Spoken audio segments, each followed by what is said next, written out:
So we're going to move into the 144 wiring harness install. So our finished product is going to be this little metal plate on the driver's side lower section of the wall right behind the wheel well. This is where everything, all of our fuses and everything are going to be housed within the wall panel for easy access. In your electrical kit, you're going to have a small box that's going to be your first step in your install process. This is going to contain a few components. One is going to be a black negative ground connection wire. One is going to be a short red positive connection wire. And then you're also going to have a small switch with a fuse included. We'll move into later the more specifics on how these all get installed. Your second box is going to be the wires that we're actually going to run under the van. So this is what's going to pull power from that seat base all the way back to that fuse block behind the wheel well. Your third box is going to be your fuse block and all of your fuses, all the components to make the connections from your actual wiring harnesses that runs power to all your components to your fuse block. Your fourth box is going to be all of your end connections. So this is all going to be done after the wiring harness is installed and hooked up to the fuse blocks. This will be your very last step. Your main wiring looms are going to be in the actual wiring harness box. You're going to have 4. The white and the blue are going to run to your passenger side connections, and then the black and the orange are going to be your driver's side connections. So the first and most important step of our wiring harness install is to disconnect the main ground for your van. This is going to cut power to all of the electrical connections that we're going to be messing with under the seat. So this will make sure that you're operating safely and also make sure that you're not throwing any codes or creating issues with the electrical of the van. This connection is housed under the driver's seat right up next to the gas pedal. There's a little cover that you can pop off and then disconnect it using that red button on the top of the ground post. Once you have that ground disconnected, we're going to want to remove our driver's seat. There's 4 bolts, 1 in each corner. You might have to move the emergency brake if you have one, or get a different socket size depending on which connection you're undoing, just because the seat can kind of be in the way. A good tip is if your seats are on swivels, you can move the seat out of your way and make it a little easier for yourself. Once you have your bolts removed, you're going to want to disconnect the 2 wires from under your seat that connect to the main wiring harness in that seat base. This will allow you to remove the seat safely. So you can see here we've got them disconnected. They just have some little factory clips that hold them in. And then you want to set those to the side and remove this little like padded cover that's over all of the connections under the seat base. Once you have full access to the seat base, we're going to want to move this like connection bar out of our way. So there's just a screw in each side that you can undo and shift that. We usually shift it towards the back of the van, just kind of up and out of the way to give us access to the connections underneath. I like to always put my hardware back in the holes that they came from so that I know exactly where they are and I don't lose them. Otherwise, you can just keep a little cup on hand to keep all of your hardware safe and in one spot. We're going to move on to removing the little 12-volt outlet on the passenger side of the seat base. We're going to replace this with a switch. So there's a couple plastic tabs on the back side of that outlet that need to be engaged to remove it. This can be a little tricky. We're not going to be reusing this outlet, so if you do end up like causing damage to it, don't worry about it too much. Once you have it removed, we're going to open up that hole a little bit. You just need to open it up by like 1/8 of an inch or so to allow our switch to go and fit into that hole. You're going to want to use a large step bit to make this hole. Once you've test fit your switch, you can go ahead and deburr the hole and rust prevent. We want to make sure to treat that exposed metal to make sure you don't have any rust form down the line. So the first thing we're going to show is the connection, and this to an auxiliary battery. So this is only if you have a factory auxiliary battery. If you don't, you can skip past this part to the section where we're going to connect to the main starter battery. But if you have an auxiliary battery, you're going to have a little housing for a bus bar underneath your driver's seat base, which we show here. So you can pop that out of place, and then there should just be some plastic retaining clips for the cover on that. And you can pop that off, and then you can see here there's a connection on the far right side. And there's usually a factory fuse already, but there will also be an 80 amp fuse in your electrical kit that you can use. So you're going to connect that to that far right post, and then using the cable that comes in your battery connection box, there's a 4-gauge cable labeled battery terminal on one end and then seat base switch on the other. So you're going to connect the battery terminal end to the other end of that 80 amp fuse and then tighten down your nut. After you've done that, you can reconnect the cover to that bus bar, and then position it back into place in the seat base where you found it. After that connection's complete, you're going to take the other end and route it to kind of the forward right-hand side of your driver's seat base, and we'll connect that to the switch a little later on. If you don't have a factory auxiliary battery, where you've provided all the parts to connect to your main starter battery for the van, note that this is not approved by Mercedes, but it is the only way to hook up to your main van power to power the rest of your kit. So to do this, we're going to go underneath your driver's seat footwell and remove that rubber cover first to gain access to the battery. Once you've done that, you're going to want to remove 4 bolts for the cover plate and make sure to put those in a safe place. I like to put them back into the holes that they came from so that I don't lose track of them. But once you've done that, the battery will be exposed, and there's a little housing on the positive side of the battery. You can see here we kind of pop it out of place. This is going to be another protection from Mercedes. So this has a cutoff from the factory so that you don't drain your battery all the way down connecting anything to it. You still want to be really cognizant of not using too much power because it will drain it pretty low, but it will cut off power to your kit before your main battery is totally dead. So once you've located that kind of housing, you can disconnect it from the main battery and pull it out. You're going to use that same cable that you would have used if you had an auxiliary battery and that 80 amp fuse as well. We've put it onto a bench here so it's a little bit easier to see. Once you've removed the plastic housing from the main battery, we're going to install a shunt, which is basically going to allow us to transfer power off of that main bus bar to another post. The shunt is going to come in your battery connection kit from Adventure Wagon, and so there'll be 2 holes in that. So the sizing of the hole will determine which orientation it goes, and it's going to be right next to a 125 amp MIDI fuse from Mercedes. So once you have your shunt in place, you want to tighten down the nut on the main bus bar and then connect the 80 amp fuse to the other side, which is going to connect power from the shunt to our cable. After you have the 80 amp fuse in place, you want to connect the battery terminal side of your 4-gauge cable from your electrical kit to the other side of that 80 amp fuse. And there will be a little spot in the plastic housing that kind of routes where that wire will be. So that's a good kind of tell that you've got everything in the right spot. After you have everything connected, you want to tighten down all of your nuts and make sure those are nice and secure. And then we can reinstall this housing back onto the positive terminal of your battery. Once you've fed your cable underneath the seat base to that forward right corner, it's going to connect to the switch that we drilled the hole for previously. After you have the battery all reconnected, you can put it back on the cover plate. So to install that switch, there's a little plastic collar on the back side. So you feed the switch in from the outside and then thread that collar onto the back to secure it to the sheet metal. It doesn't matter which post you connect your cable to. One cable is going to be the one from our main battery that we just connected and fed underneath. And then the other cable you see us connecting is coming from the back of the van, which will actually run under the van up through the grommet in the bottom of the seat base in the next step. You don't have to tighten this down all the way yet either. Having it a little bit loose and allowing yourself some wiggle room in terms of the wire placement is kind of nice once you've got it installed. And then we can tighten it up all the way once everything's in there and connected.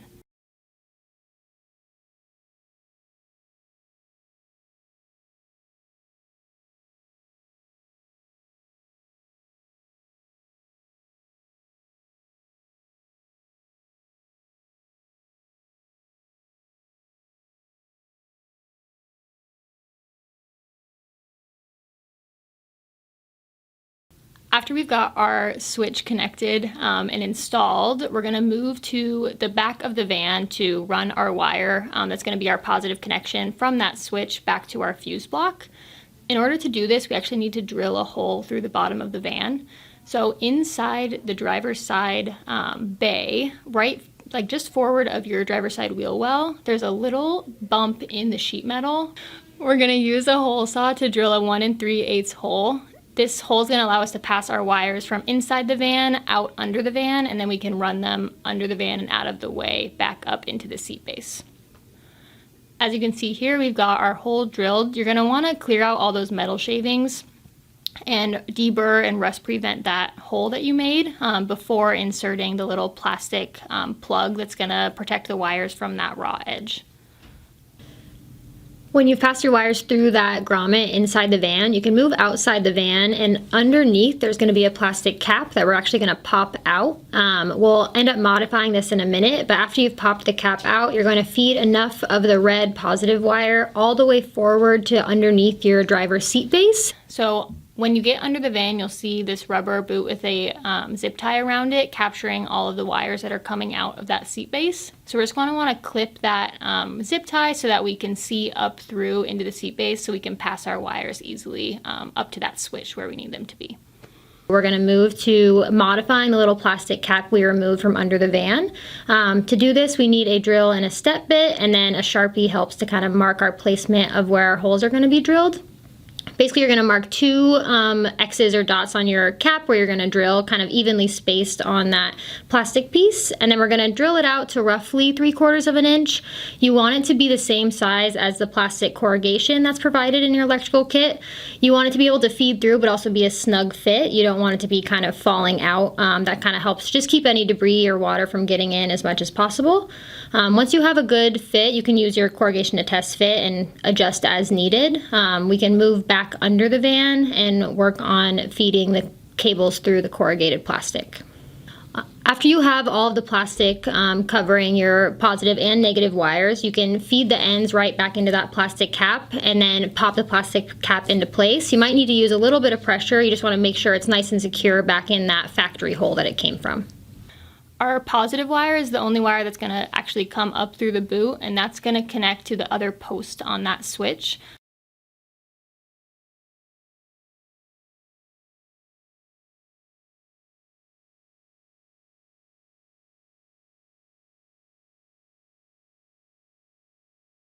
For the ground post, you're going to want to locate the post with some small wires coming off of it. This is going to be your ground, so it's going to have some wires that are already grounded from the factory to it. In this van, it was kind of up under the gas tank, so we're going to want to remove that nut, and then we're going to want to connect our ground post. After you have all of your wires run and your positive lead connected, you want to go back under the van and secure your wire to the chassis. So this will just keep it safe, keep it from rattling around or catching on anything. You can use the little factory holes in the Christmas trees, zip ties in that second box to connect it along the van body. Again, you just want to make sure it's nice and tight to the sheet metal, but you do want to wait till the very end to do this, because if you have to pull any slack in either direction, having it like zip tied and secured can make that difficult. After you have your leads all secured under the van, we're going to move back into the van. So the other end of those positive and negative leads coming up through that drilled hole, we're going to go ahead and tape them together to make passing them through the van a little easier. And they're going to go up into that lower horizontal rib and up and over the wheel well. They're going to pop out in that kind of triangular bay on the aft side of the wheel well. Next, we're going to grab our white and our blue harnesses from our main wiring kit. These are going to be your passenger side leads. So in order to get these down to that same bay behind the wheel well, it's easiest to pass those larger chunks down from the top. So we're going to pass it up and over our wire chase. And then there's a little relief hole in that D-pillar. So right behind that S2 piece, you'll find a little hole. I find it easier to do one at a time, but do whatever works best for you. And then we're going to feed it all the way down through that vertical rib and then up and over and into that same kind of triangular bay. And then the other end of the harnesses are going to pass over the ceiling. So we're going to grab the blue one first and pass it up over that ceiling rib. Eventually we're going to tuck these kind of right up against that D pillar to keep any issues from happening with our panels later on. But for now, keeping it pretty loose is totally fine. So the first kind of break in that wiring harness is going to be for our aft outlets on the passenger side. So we're going to pass those again up and over the wire chase and then down through that vertical rib into the lower bay of that passenger side. The next break is going to be for your auxiliary lead. So this is just going to live in your upper bay, kind of right behind the slider door. We're going to move on to the white loom. So this is going to pass through that vertical rib just like our blue harness did, out to that kind of triangle bay behind the wheel well. And then you're going to have a few leads on this white wire, but we are going to need to pass it under the ceiling bracers, just like the blue harness. The first one's going to be your fan. That's right at the back of the van there, so you can kind of just tuck it up under one of the ceiling bracers for now. And then we're going to run the rest along that wire chase on the passenger side. You're going to drop one down to that lower bay in front of the passenger side wheel well. This is going to be for your outlets. And then we're going to run the longer one all the way over the slider door and then up over that B-pillar and down. This is going to be for your heater if you have one. If you don't have a heater, you can just leave the end capped and tuck it under your passenger seat base if you ever add one down the line. We're going to move on to our driver's side harnesses. This is going to be your black and your orange harness. So the orange, you can see, terminates in the forward section of that driver's side there. Those are going to be your outlets on either side. So you're going to have a forward outlet set and an aft outlet set. Both of those are going to drop down through that C-pillar. You're going to want to make sure that it's on the forward side of the C-pillar. So as you can see here, we passed up and over. You can't pass through that C-pillar in the van, so we do have to run it. The black harness is going to follow a similar route that the orange one does. So it goes from our fuse block location and passes through that lower bay and then up and over our C-pillar. This black harness is going to be for our lights and fan. So your lights are going to split on either side of that zero line or that center ceiling rib. And then our forward lead of that harness is going to pop out in the second ceiling bay for our fan. In your wiring kit, you're going to have a triangle-shaped steel plate. So we're going to grab this, and then the two terminal connections, you're going to have a red and a black. So we're going to bolt these on to our steel plate. You want to make sure that the post is coming out the back of that panel. So basically it's going to be facing into the wall of the van. And you're going to have all the bolts and nuts necessary in your box number 3 to mount these. We put the red post on the bottom and the black on the top. And then you just want to make sure that these are nice and secure. This is where we're going to connect our main power from our positive and negative leads from the seat base, as well as the connection from these posts to our fuse block. In our box number 3, you're also going to have your fuse block. We have a preset positioning that we like to use for our different wires. So you're going to have a label in your box with those positions. If you want to switch up your positions, you're more than welcome to, but it might cause some kind of tangling with the wires, and you'll want to relabel the front of your fuse block. So our USBs are all going to have 15 amp fuses, and then your lights are going to have 5 amp fuses, and then your fans are going to have 10. So we go ahead and pop all of these in their respective locations in our fuse block, and then it'll be a little bit easier to tell where all of our connections need to be made when we're in the van. If you're confused about positioning of any of the wires or fuses, you can go ahead and follow along for the blade fuse placement in this scene, as well as the connections in the next. Again, if you want to switch up the placement, you totally can. You just want to make sure that your fuse sizes are going to match the correct lead that's connecting into the fuse block. After your fuse block is all set up, we're going to move back into the van, and so we're going to start with our black wiring loom. You're going to see here that there's an auxiliary set of wires, a red and a black, that go kind of in the opposite direction. You can disregard these for now. They'll be used for auxiliary connections later on if needed. But on the other end of the loom where everything terminates, we're going to go ahead and take off any little caps that are on there to make the wires fully available, and then clip off the sheathing on the end of each wire. You're going to want about 1/4 inch here, just enough to expose the wire so that we can put it into our blade connections to hook into the fuse block. You're going to have 2 bags of terminal connections. One is for the 12 gauge wires and one is for the 14. Each lead is labeled with what it's for, and then also the fuse size and the wire size. You're going to want to check that before crimping on your terminals. Depending on your wire crimper, it should say what size each crimp section is used for, so what gauge of wire. You want to make sure after you've made your crimp that it's nice and secure, that the terminal can't be pulled off. Once it's connected, you're going to want to heat shrink the little sheathing on the end of the terminal connection to once again just secure it to the wire and make sure that everything's nice and watertight. You're going to go ahead and repeat this process for all of the leads on each of those 4 wiring harnesses. Once all of your terminal connections are heat shrunk, we can go ahead and connect them to our fuse block because we pre-placed our fuses. That gives us an idea too of where everything's going to go. To connect the terminal connections, you basically just loosen the little screw in each post. You can loosen it quite a bit, and you're going to want to slip that little blade terminal underneath. There's like a lock washer underneath the screw head, and then tighten it back down. I like to keep my positive and negative leads in the same order, but the negatives are all just a bus bar, so they are all just grounded. It doesn't matter the order of those guys. If you followed along with our placement, you can see here that our blue and white wiring harnesses ended up on the forward edge of the fuse block. So basically on the opposite side where it entered that bay, and then the black and orange wiring harnesses ended up on the aft side. This just keeps everything from getting tangled and lets it sit nicely in that bay behind the panel, and just keeps everything nice and clean on the back side of your steel plate. We're going to move on to working on the back side of our steel plate. So we're going to connect both our positive and negative leads that we fed from the forward section of the van. So we're going to connect these to the positive and negative terminals on the back side of our plate.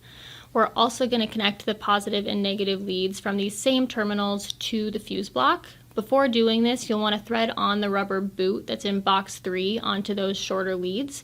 This is going to help connect or protect the back side of those connections once we've got everything nice and secure. After you have all the connections on the back side of your plate tightened down and those boots installed, we're going to install the actual plate to the van body. So there's going to be 4 self-tapping screws in that 3rd box, and then we're going to use the pre-drilled holes in the plate to mount through. So the location's kind of preset by the shape of that triangular panel, but you have a little bit of wiggle room up and down. So once you've got it in a place that feels good and the wires aren't like pinched or anything behind the panel, you want to make sure that everything, you can see here we kind of readjust and make sure that nothing's catching. You don't want any tension on the wires or any of the wires rubbing up against the sharp sheet metal of the van. After you've got your plate positioned, we're going to go ahead and use our self-tappers to mount it. We're going to do one in the top right corner of the plate, one in the bottom right corner, and then one in the top left corner. The last step of our wiring is going to be doing the terminal connections on the outlets and the lights. So in your 4th box, you're going to have splitters, both red and black. So these are going to get heat shrunk and crimped onto each of our outlet leads. It's going to allow us to wire up 2 outlets per lead as opposed to just 1. So we'll go ahead and do that at each of the 5 locations. Next, we're going to connect our Deutsch connectors for our lights. So after you've passed the wire over the ceiling bracer into the respective bay, so on either side of that 4th ceiling rib, we're going to crimp on our Deutsch connector. This is going to be the quick connect for our lights on the ceiling panels. After you have all of those connections made, you're done with your wiring. The only thing that you'll have left in your wiring kit is your outlets, and we'll install these into our panels when we get to that step later on. We'll be moving on to hush mat and insulation next. Hush mat's going to be your sound deadening. We're actually going to use this to kind of secure some of the wiring we did in this video, and then insulation will go over your hush mat.